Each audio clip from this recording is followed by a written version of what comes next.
चाचा की तो नियति ही है हमेशा धक्का खा करके वहीं पड़े रहना। तो इन लोगों ने तो अपने लिए दुनिया के अलग अलग देशों में द्वीप खरीद लिए होंगे।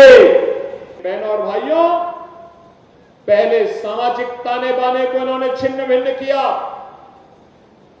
प्रदेश को दंगों की आग में झोंका, विकास के लिए और गरीब कल्याण के लिए जो धनराशि राज्य की लगनी चाहिए थी उसमें लूट खसोट किया, नौजवानों को मिलने वाली नौकरी में डकैतियां डाली गई। आज आप देख रहे होंगे कि कल हम लोग 1000 नौजवानों को सरकारी नियुक्ति पत्र देने जा रहे हैं। अभी हाल ही में आपने देखा होगा 60,200 से अधिक नौजवानों को उत्तर प्रदेश पुलिस बल में नियुक्ति के लिए हम लोगों ने परीक्षा सफलतापूर्वक संपन्न की। मैं कहता हूं ये देश ही नहीं, दुनिया की किसी भी सिविल पुलिस की सबसे बड़ी भर्ती थी, सबसे बड़ी भर्ती। और कहीं कोई शिकायत नहीं, कोई भेदभाव नहीं, कोई भ्रष्टाचार नहीं। क्या यही काम 2017 के पहले भी होता था क्या? 2017 के पहले हर नौकरी बिकती थी, उसकी नीलामी होती थी, वसूली में चाचा और भतीजा समान के भागीदार होते थे, और बाद में जब ज्यादा वसूली होती थी तो चाचा को धकेल दिया जाता था, भतीजा अकेले ही बैग लेके भाग जाता था।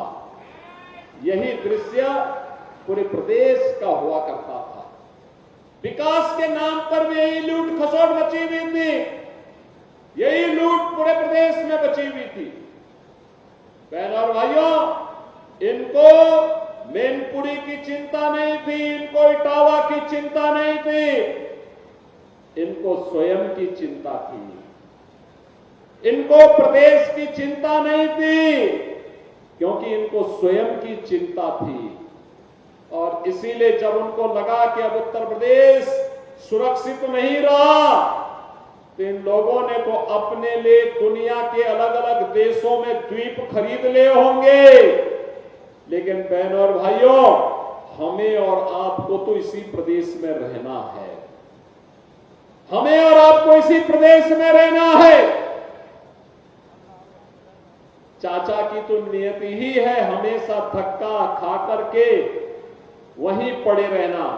लेकिन बहनों और भाइयों, उत्तर प्रदेश वासियों को धक्का खाने की आदत से अपने आप को उभारना पड़ेगा। सम्मान के साथ राष्ट्रवादी मिशन का सिपाही बन करके आगे बढ़ने की हमें आदत डालनी पड़ेगी। और इसी के लिए ये 450 करोड़ रुपए की विकास की परियोजनाओं की सौगात लेकर के आज मैं आपके पास इस मंच के साथ आया हूं।